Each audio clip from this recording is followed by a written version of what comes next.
Bugün doğulan günüm hiç kimem yaklamadı.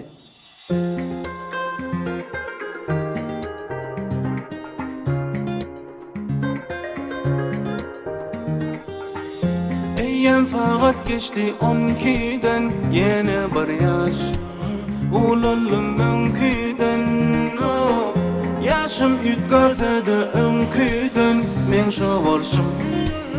Ütkem o önkümen Ben fetçek rumba Hani koşulcuk kimma Men kalan günüm bugün Yönü geçmeli günler Ben fetçek rumba Hani koşulcuk kimma Men kalan günüm bugün Var yedek gelyef dünya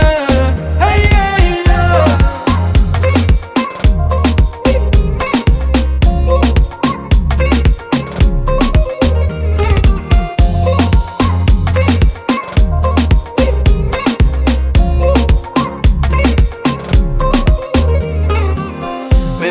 Şehre aylanacak, hemmelerden faylanacak Bana fawad gerek değil, fawad özüm paylanacak Gece 12 geçenler, doğulan günümü beller Efleşim yalı dincanca, hemme yakınım ecemler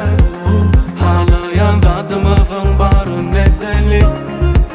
Bugün menki irdenden akşama çenli Oy geçirmek üçün yine bir yolu Olup deli Ben fetçek rumba Hani koşulacak kimma Ben kalan günüm bugün Yolu geçmeli günler Ben fetçek rumba Hani koşulacak kimma Ben kalan günüm bugün Var yedek gelyef dünya Hey hey ya